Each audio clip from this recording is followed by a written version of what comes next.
भारताच्या संविधानाला, शूरवीरांना, संत आणि समाज सुधारकांना, शिवशाहू फुले, गांधी, आंबेडकरांना मी विनम्र अभिवादन करतो। आणि आजच्या या बहुजन आत्मसन्मान सभेच्या निमित्तानं, ज्याला आक्रोश मोर्चा सुद्धा म्हटलेला आहे आपण, या निमित्तानं मला 15 दिवसापूर्वीच ॲडव्होकेट राहुल मखरे, आमचे साथी आहेत, पक्षातील सहकारी आहेत, त्यांनी सांगितलं होतं, मी त्यांना त्याच वेळेस सांगितलं होतं, तुम्ही हाक मारा, त्यावेळेस मी सदैव आपल्यासाठी केव्हाही कुठेही उपलब्ध असेल। या आक्रोश मोर्चाच्या निमित्तानं मी सुरुवातीला आपल्या सर्वांना जरा आक्रोश करण्याचं आवाहन करतोय। मी पुढे काहीतरी म्हणेल, तुम्ही फक्त हल्लाबोल म्हणायचं। म्हणणार का? हल्लाबोल म्हणणार का? हल्लाबोल मध्ये आपण कोणावरही हल्ला करणार नाही, कोणाला दगड मारणार नाही, कोणाला इजा करणार नाही, कोणाला शिवी देणार नाही, काचा फोडणार नाही, रघात काढणार नाही, पण कोणाला सोडणार पण नाही।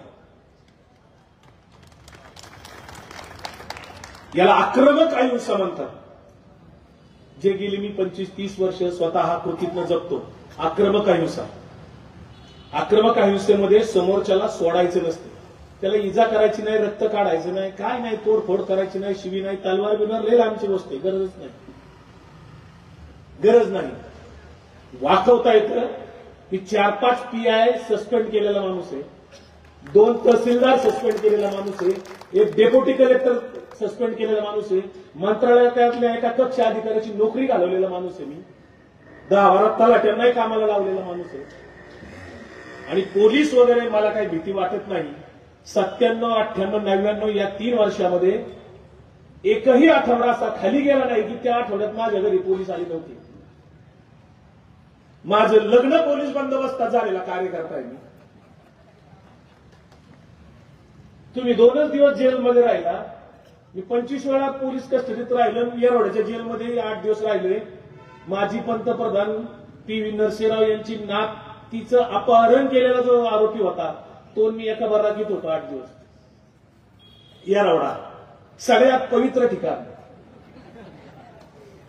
भेदभाव कसलाच नाही, सगळ्यांना एकसारखं जेवण, एका टायमिंगला जेवण, पंक्ती भेद नाही, जाती भेद नाही, काही नाही, फरकच नाही, सगळे एकसारखे। ते लोटकन ते ताट सगळ्यांना सारखे, जो पहिला गादी सतरंजी सगळ्यांना सेम टू सेम, सगळ्यांना गार पाण्याने चांगलं।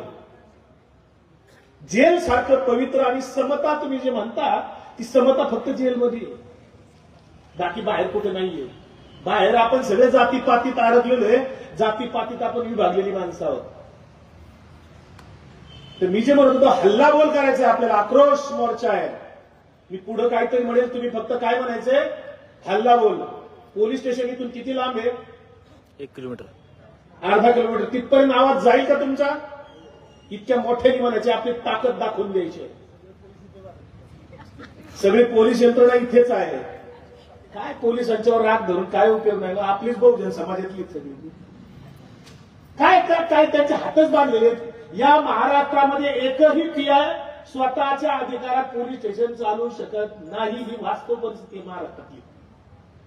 त्यांच्याशी वर्दी उतरल्यावर खासगीत गप्पा मारत ते सगळं सांगतील तुम्हाला। काय करणार? त्यांचे हात बांधलेले। तो पोलिसांचा आपला वादच नाही, आपला वाद या सरकारशी आहे। आणि म्हणून हल्लाबोलची घोषणा देऊया, मग मी माझं पुढचं मनोगत सांगेन। कारण आपण आक्रोश मोर्चा म्हणतो, मी तर आक्रोश केलाच नाही। हल्लाबोल, हल्लाबोल, हल्लाबोल, हल्लाबोल, अरे जास्त बोल, अरे इकडून बोला, सगळं बोला, बोलला ताई, अरे बोल जवाना, टोपी वाले, रिक्षा वाले, गाड़ी वाले, पुलिस वाले, टेलर वाले, वड्या वाले, चहा वाले, फोटो वाले, सगळे बोला। इस शासन पे, हुकुमशाही पे, दादागिरी पे, दहशतवाद पे, जातिवाद पे, अन्याय पे, अत्याचार पे वर्षभर सीना तान के और जोर से हल्ला बोल, हल्ला बोल, हल्ला बोल, हल्ला बोल। हा हल्ला बोल आपल्याला जिवंत ठेवायचा। पुढच्या वेळेस सभा नसेल आपल्या अन्याय जर कोणाचा झाला इंदापूर तालुक्यात, मी तुम्हाला जाहीर सभेत नाही तर शब्द देतो, पोलिसांच्या साक्षीने देतो, जर कोणा अन्याय झाला आपण पोलीस स्टेशनच्या दारात मनेल तितके दिवस बसू। मला 58 दिवस फुटपाथवर पुण्यात बसण्याचा अनुभव आहे। यशस्वी आंदोलन केलेला कार्यकर्ता आहे। महाराष्ट्रात 4000 शिक्षक माझे, मी फुटपाथला 58 दिवस राहिलोय। उच्चांक आहे माझा पुणे पोलीस आयुक्तालयात। इतक्या दिवस फुटपाथला कोणीच बसत नाही, पोलीस आमच्यावर कारवाईच करीत नव्हते। आम्ही काय केलं, मी 700-800 पोरं पूर्वी फुटपाथला घेऊन अशी वळवी झोपत होती, आम्ही तिथं झोपायचो, सेंट्रल बिल्डिंगची टॉयलेट वापरायची। त्या फुटपाथला 700-800 पोरं परी तिथं जेवायचं, तिथं झोपायचं, तिथंच राहायचं। पोलीस म्हणायची उठत का नाही। सगळ्यात मोठं आंदोलन तिथे बाबा आढावांचं एकेकाळी झालं होतं, तर त्याच्याही पेक्षा आमचं मोठं झालं। 58 दिवस आम्ही तिथं राहिलो, पोलीस अटकच करीत नव्हती। त्याचं कारण असं होतं, समोर आम्ही 3 फोटो लावले होते। एक होता डॉक्टर बाबासाहेब आंबेडकरांचा, एक होता राष्ट्रपिता महात्मा गांधींचा, आणि दोघांच्या मध्ये संविधानाचं प्रियांबल होतं। पोलीस म्हणायचे अटक करायची कशी आहे? आपण त्या पोलीस स्टेशनच्या समोर बसूयात। ज्या पोलीस स्टेशनचा कारभार त्या समोरच्या टायरच्या आणि खताच्या दुकानातनं चालतोय, त्याच्या पोलीस स्टेशनच्या मध्ये आपण बसू। आहे का तयारी?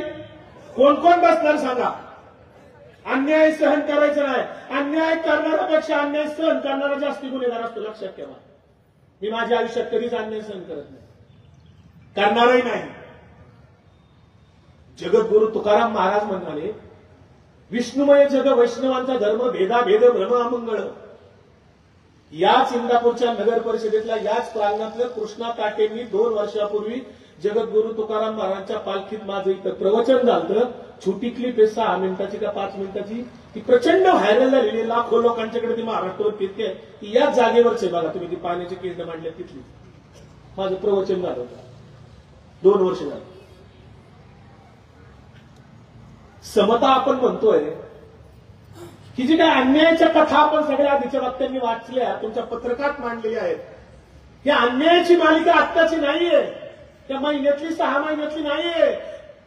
गौतम बुद्धांपासून ती सुरू आहे, चार्वाकापासून सुरू आहे, अरिस्टॉटल पासून सुरू आहे, सॉक्रेटिस पासून सुरू आहे।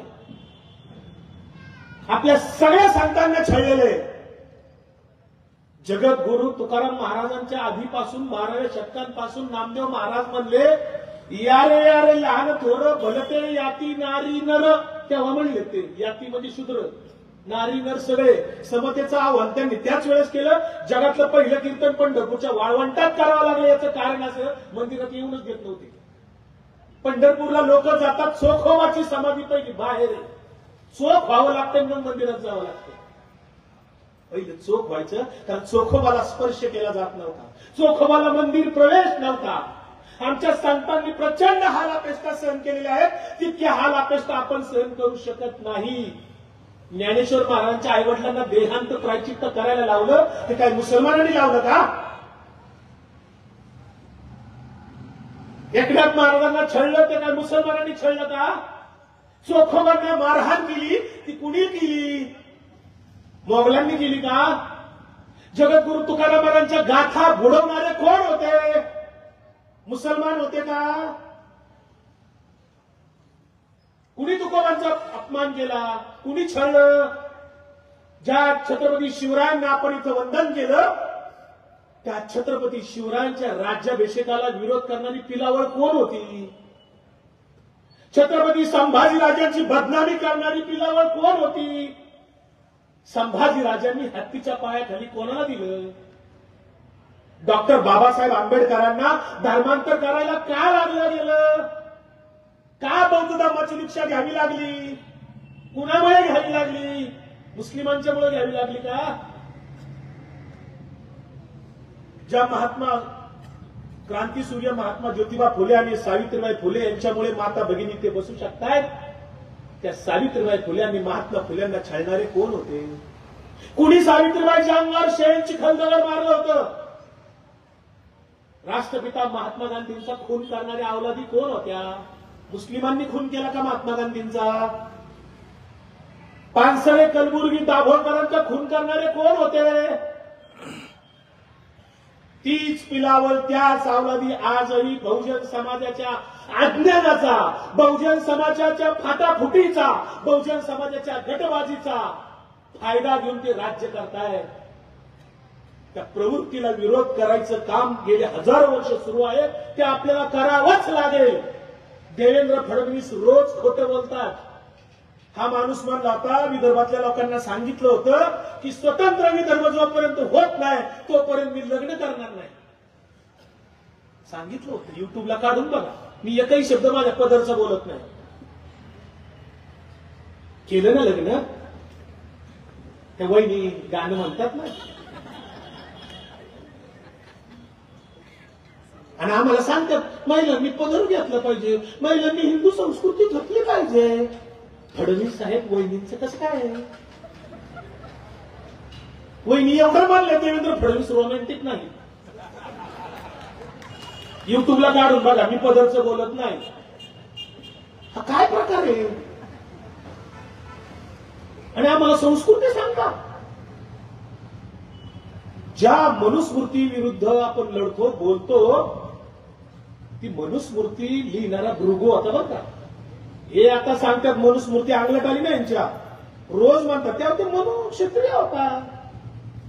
आपण ते भृगूने लिहिली ना. भृगू ऋषी कोण होता? त्या मनुस्मृतीतली 2 श्लोक मी तुम्हाला इथं मुद्दामून वाचून दाखवतो. कारण कोण आपल्या लोकांना वाचायचीच वेळ आहे हो. लायब्ररीला वच पडल्या हो. इथं शिका, संघटित व्हा, संघर्ष करा म्हणतो आम्ही. बाबासाहेबांची आम्ही आरती करायला लागलो.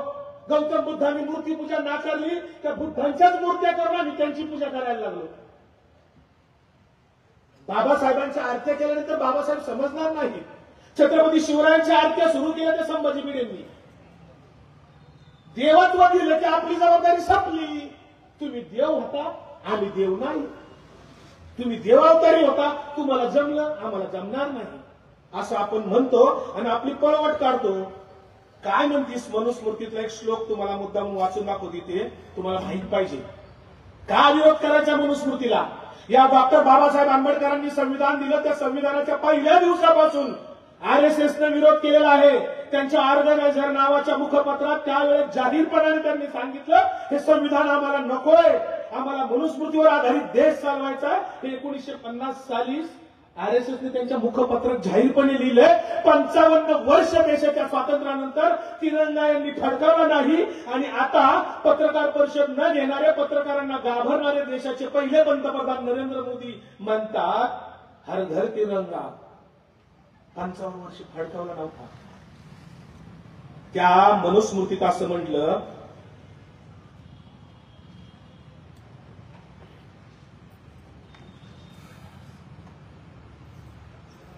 मनुस्मृती असं म्हणते, सर्व स्वास्य तू सर्गस्य गुप्तार्थस्य महाद्युती मुख पाहुरूप जना पृथक कर्मण्य कल्पयत.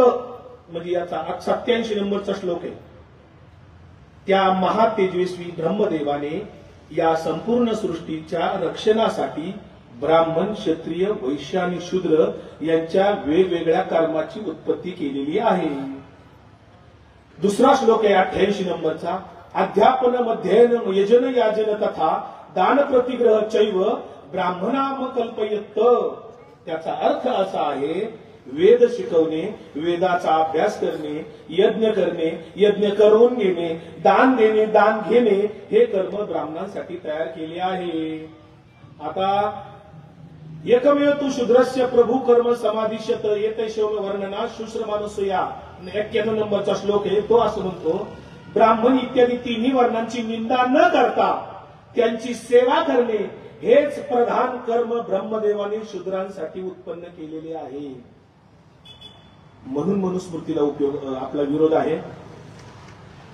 शेवटचं सांगतो, बरेच आहेत पण मी नमुन्यावर 2-4 वाचतोय. 93 नंबरचा श्लोक असा आहे, उत्तमा गोतमाज्यष्टत्य ब्रह्मणस्य धारणात सर्व शैवास्य सर्गस्य धर्मतो ब्राह्मण प्रभू ब्रह्मदेवाच्या मुखातून उत्पन्न झाल्यामुळे ज्येष्ठ असल्यामुळे आणि वेदांना धारण करत असल्यामुळे धर्मानुसार ब्राह्मणच संपूर्ण सृष्टीचा स्वामी आहे. आणि म्हणून मंगेशकर हॉस्पिटलमध्ये ज्या बाईला बाळणपणासाठी अडवलं, 10 लाख रुपयाचं डिपॉझिट मागितलं, ते डॉक्टर घैसास आणि ते 4 जे लोक आहेत अहवाल देणारे काल, त्यांच्यावर कुठलीही कारवाई होणार नाही होणार कारवाई फारशी. करोडकर काय केलं, राहुल सोलापूरकरचं काय केलं, सावरकरांनी त्या छत्रपती संभाजी महाराजांच्या इतकं बदनामीकारक लिहिलं, काय केलं, पुरंदरेंनी लिहिलं, काय केलं, गडकरींनी लिहिलं, काय केलं, काहीच करणार नाही. आपण कुठली भाबडी अपेक्षा ठेवतो. ते ब्राह्मण वैश्य शूद्र ही परंपरा तेव्हापासून आहे. आजही कोणी म्हणत असेल की ती मनुस्मृती जुनी झाली, आता कुठं काय असं म्हणतील. तुम्हाला सांगतो, इथं माता भगिनी आहेत म्हणून सांगतो, ज्येष्ठ नागरिक आहेत म्हणून सांगतो, तरुण मुलांना कदाचित ते माहीत नसेल. थोडक्यात सांगतो, ब्राह्मण क्षत्रिय वैश्य शूद्र कसं ओळखायचं. 30 वर्षापूर्वीची नावं काढायची तुम्ही. 30 वर्षापूर्वीची साधारण 80 सालापासूनची काढा, 40 वर्षापासूनची. 80 सालाच्या अगोदरची नावं काढायची बघा, नावं बघा बरं का. सगळ्यांनी पोलिसांसहित सगळ्यांनी ऐका. ब्राह्मण कुळात जर जन्माला आला तर त्याचं नाव सुगंध आणि पावित्र्याशी संबंधित ठेवावे. बारशाच्या दिवशी सुगंध आणि पावित्र्याशी, म्हणजे त्याचं नाव घेतलं की असं वाटलं काय सुगंध आहे, काय पवित्र आहे. म्हणून कुणाची नाव आहेत बघा, कौस्तुभ, देवेंद्र, मार्तंड, कोणाची नाव आहे.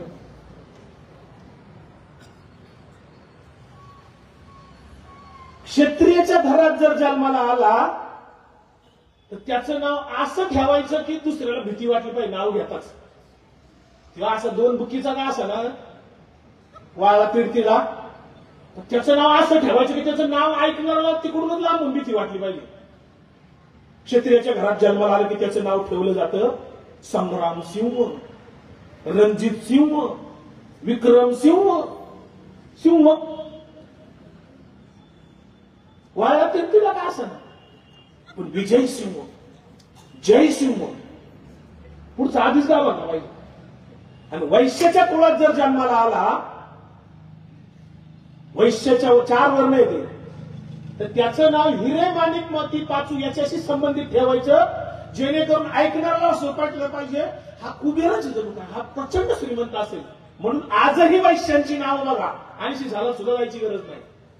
माणिकचंद, हिराचंद, रूपचंद, कोणाची नाव आहे. एखादा माणिकचंद कांबळे आहे का. रूपचंद भरणे आहे का एखादा.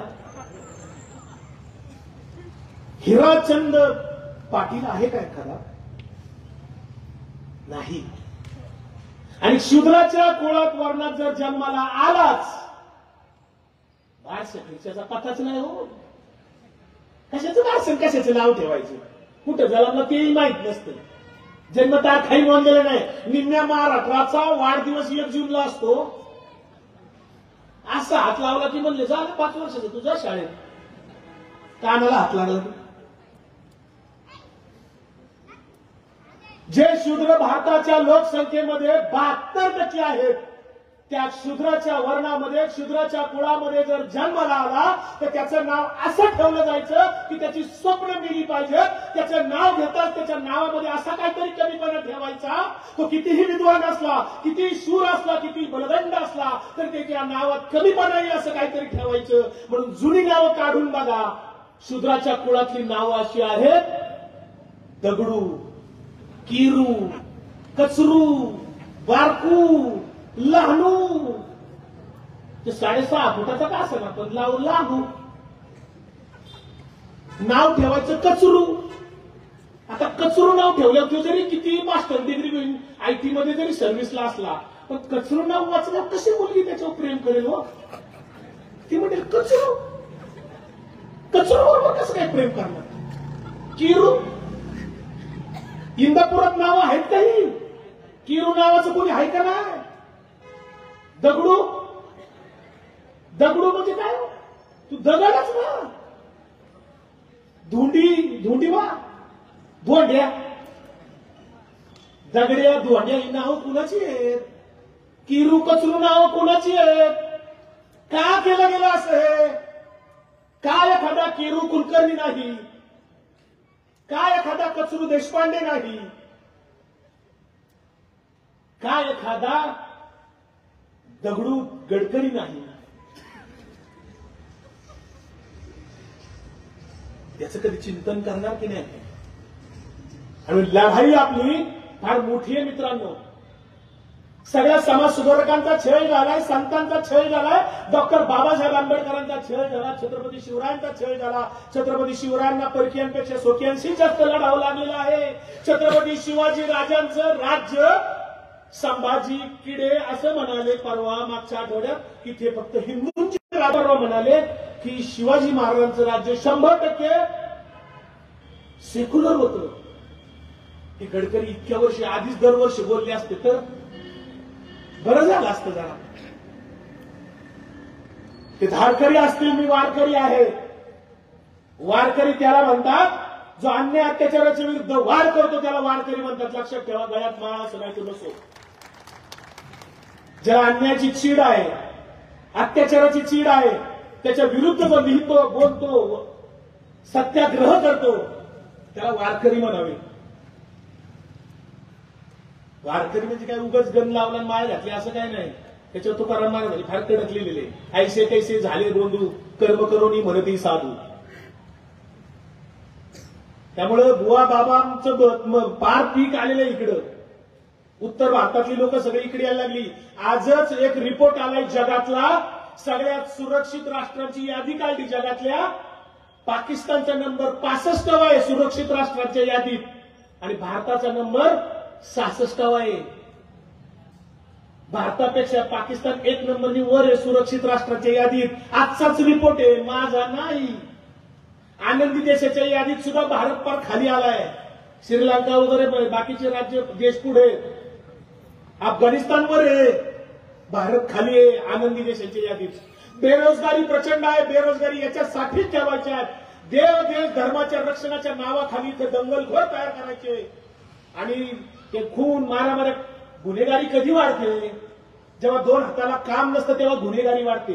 आणि या भारतीय जनता पार्टीला इथं बेरोजगारी हवीच आहे, कारण दंगली घडवायच्या. नागपूरला दंगल घडली, तशा दंगली याच्या आधी वारंवार घडल्या. हे बेरोजगारांच्या हातून हे घडवायचे. दंगलीमध्ये कधी मास्टर माइंड सापडत नाहीत. कोरेगावच्या दंगलीचा उल्लेख झाला. कोरेगाव भीमाची दंगल झाली 1 जानेवारीला. त्याच्या आधी 2 दिवस 30 डिसेंबरला माझ्या फेसबुकवर आजही काढून बघा, मी पोस्ट केली होती तिथं दंगल घडणारी म्हणून. 2 दिवस आधी नांगरे पाटील मला म्हणले तुम्ही कसं काय आधी लिहिलं, तुम्हाला कसं काय कळलं?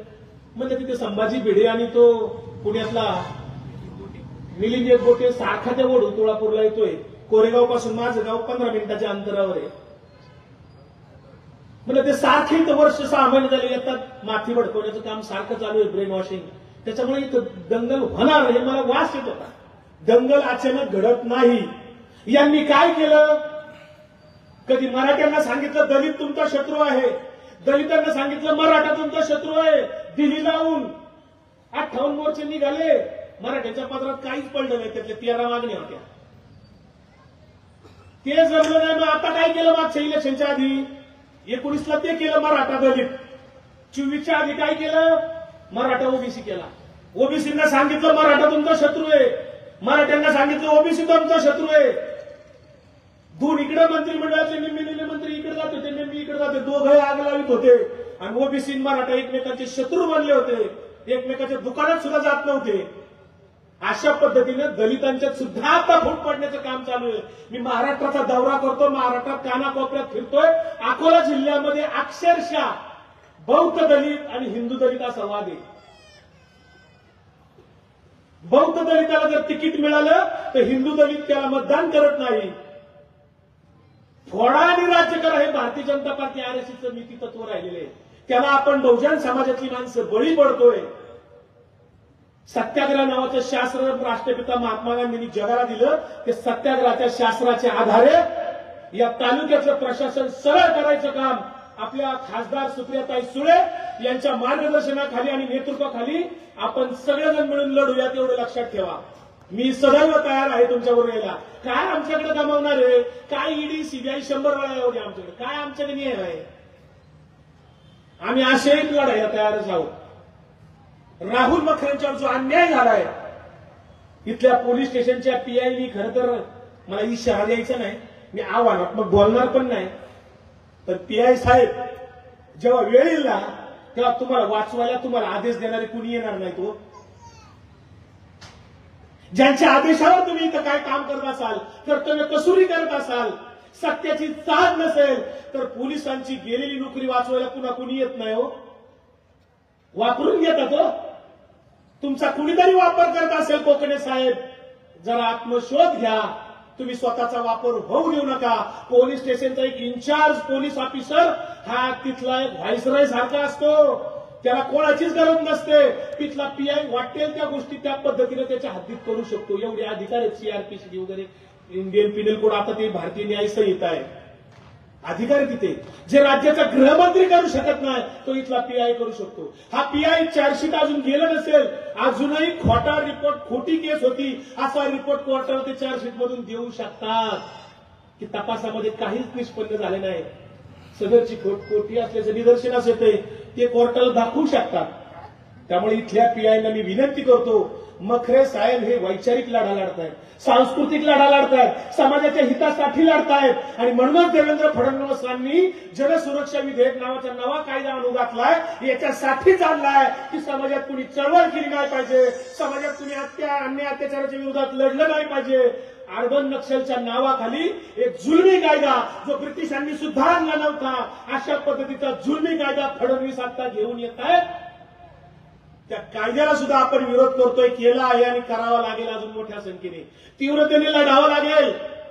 29ला पुन्हा एकदा आपल्याला तयार राहावं लागेल, आपल्या विचाराचं सरकार त्या ठिकाणी आणावं लागेल. कारण हे जे सरकार आहे भारतीय जनता पार्टीचं, हे राज्यघटनेला मानणारं नाही. काही जण म्हणतात, अजितदादा सारखं म्हणतात, संविधानाला कुणी धोका देत नाही. संविधानाला धोका म्हणजे कसा देतात? ते लचकीत ओढायचे. हो, कुणी कान कापायचा, कुणी डोळा काढायचा, कुणी बोट तोडायचं, कुणी पाय मोडगाळायचा, जखमा करून टाकायच्या. हो, तुम्ही जे पत्रकात छापले हे सगळे मुद्दे जे आहेत हे संविधान मोडीत काढण्याचाच प्रकार आहे. मस्ताजोगचा सरपंच काय किंवा परभणीची घटना काय किंवा अन्य ठिकाणच्या घटना किंवा कुणाल कामराची केस काय, अभिव्यक्ती स्वातंत्र्य आता धोक्यात आलेलं आहे. मी व्हिडिओ बनवला होता, त्या व्हिडिओचा राग आला धारकर यांना, म्हणले तुम्ही आमच्या संभाजी भिडे गुरुजींना असं का म्हटला? मी काहीच म्हणलं नव्हतं.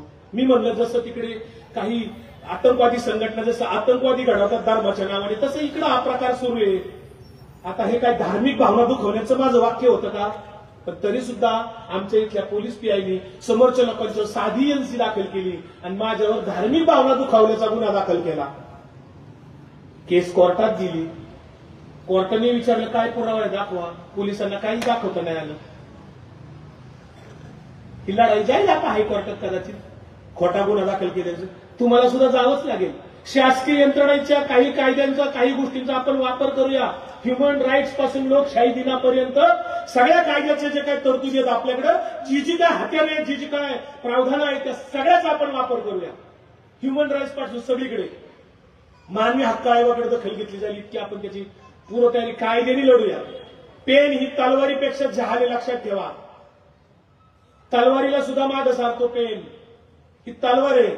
माझ्या खिशाला 24 तास असते, मला खिशाला पेन नसेल तर करमत नाही. कधीही कुठे अर्ज लिहिता आला पाहिजे. तुम्ही सगळे अर्ज लिहायला शिका पाहिजे. खरंच सांगतो, कागद आणि पेनाला यंत्रणा घाबरते. 10 रुपयाचं तिकीट टाका धरून, माहिती अधिकाराचा अर्ज आजच उद्या वापरायला सुरुवात करा. 10 रुपयाचं तिकीट लागतं फक्त. इथल्या पोलीस स्टेशनला अर्ज टाका. राहुल मखरे यांच्या विरुद्ध अशी अशी केस टाकली होती. त्या तपास अधिकारी कोण आहे, त्यांची स्टेशन डायरी, काय तपास केला, कुठं तपास केला, कशा पद्धतीने केला, चार्जशीट तयार झालं का, गेलं का, असे 10-12 प्रश्न टाका. आज एकाचा अर्ज की उद्या परवा दुसऱ्याचा अर्ज, 100 अर्ज, 200 अर्ज, जाऊ द्या पोलीस स्टेशनला. कुणा तुमच्यावर गुन्हा दाखल होणार नाही. माहिती नाही मिळाली तर अपील करा वरती डीवायएसपीकडे. लोकशाही दिनात पण अर्ज टाका. लोकशाही दिनाचा रिपोर्ट डायरेक्ट राज्यपालला आहे. तहसीलदारचा लोकशाही दिन पाहिला, तिथे न्याय मिळाला. जिल्हाधिकाऱ्याचा लोकशाही दिन, तिथे न्याय मिळाला. विभागीय आयुक्ताचा लोकशाही दिन, तिथे न्याय मिळाला. मुख्यमंत्र्याचा लोकशाही दिन. आणि त्या लोकशाही दिनात आलेल्या अर्जाचं निराकरण झालं किंवा नाही त्याचा रिपोर्ट चार्ट बनवून राज्यपालला दर महिन्याला द्यावा लागतो. 30 दिवसाच्या आत त्याची कारवाई करावीच लागते. 10 अर्ज आले त्यातले 8 सुटले, 2 सुटले नाहीत. त्या 2 अर्जाचं निराकरण का झालं नाही त्याचं कारण पण तिथे द्यावं लागतं. लोकशाही दिन, मानवी हक्क आयोग ही सगळी प्रावधानं आपण वापरूया आणि प्रसंगी सत्याग्रह सुद्धा करूया. तिथं रावटी टाकायची त्या खताच्या टायरच्या दुकानापासून पोलीस स्टेशनच्या मधल्या भागात. मी कळलं ना, टायरचं दुकान खताचं दुकान पोलीस स्टेशनच्या समोर आहे. तिथल्या सल्ल्याने पोलीस निर्णय घेतात असं मला इंदापूरचेच लोक सांगतात. इंदापूरचा माझा फार जुना संबंध आहे. मित्रांनो, आपल्याला लढायचंय, रडायचं नाही, जेलला घाबरायचं नाही, अटकेला घाबरायचं नाही. राहुल मकरे जेलमध्ये लावून आले म्हणजे एक स्टार त्यांचा वाढला. पवित्र काम आहे. जेलमध्ये जायला सुद्धा तुम्ही मनावर पोलिसांना आता इथं बसलेल्या मला जेलमध्ये टाका, ते तसं नाही टाकेल हो. जेलमध्ये जायला सुद्धा तिथली डिग्री घेऊन यायला. डॉक्टर कुमार सप्तर्षी माझे गुरु, त्यांचे एक पुस्तक आहे, मोठं ग्रंथ आहे, येरवडा विद्यापीठातील दिवस. ते 56 वेळा जेलमध्ये गेलं. पुस्तक आहे मोठं, येरवडा विद्यापीठातील दिवस. जेलला विद्यापीठ म्हणते. तिथं खूप शिकायला मिळतं. माझी सुद्धा भीती मिली तेव्हाच. मला मृत्यूचं भय नाही, अटकेचं भय नाही. मी कोणालाच घाबरत नाही, कारण माझ्याबरोबर माझं संविधान आहे. माझ्याबरोबर माझ्या संविधानाची ताकद आहे. भारतीय नागरिक हे सगळ्यात मोठं पद आहे, लक्षात ठेवा. आमदार खासदारालाही जेवढा अधिकार नाही तेवढा अधिकार भारतीय नागरिकाला आहे. आणि याचं श्रेय सगळं संविधानाला जातं. संविधानाचा मसुदा लिहिणाऱ्या डॉक्टर बाबासाहेब आंबेडकरांना जातं. हे लक्षात ठेवा, लक्षात ठेवा. संविधानाची ताकद, संविधानाचा ग्रंथ हे आपल्याला जगायला शिकवतो, आपल्या हक्क अधिकाराची जाणीव करून देतो. त्याचे अधिकार कसे वापरायचे याचं ट्रेनिंग घेऊयात. इथली यंत्रणा वाकवण्याचे अधिकार याच्यात सगळे आहेत. जो काय अन्याय अत्याचार चाललाय आणि जे काय आपलं बोधगया बिहारचं मुक्ती आंदोलन गेले अनेक वर्ष सुरू आहे, ते 1949चा कायदा त्यावेळेच्या त्या परिस्थितीनुसार बनवला गेला. संविधानाची अंमलबजावणी 50 साली झाल्यानंतर पुन्हा त्याच्यावर ते कायदा दुरुस्ती व्हायला पाहिजे होती. त्यामुळं तोही कायदा जुना दुरुस्त व्हावा, रद्द व्हावा अशी अपेक्षा व्यक्त करतो. आदरणीय भंतेजी या ठिकाणी आलेले आहेत. त्यांची जी काही चळवळ बिहारमध्ये चाललेली आहे, नितीश कुमारांनाही आपण इकडे मोठी सगळी पत्रव्यवहार करूया. आपल्या राष्ट्रवादी काँग्रेस शरदचंद्र पवार पक्षाच्या वतीनं, अधिकृत प्रवक्त्या नात्यानं या तुमच्या सगळ्या लढ्याला मी जाहीर पाठिंबा देतो. पक्ष तुमच्या सोबत आहे. यंत्रणेच्या अन्याय अत्याचाराच्या विरुद्ध आपण लढणार आहोत. अन्यायाला घाबरणार नाही. सत्य की जय हो. जय संविधान, जय भारत.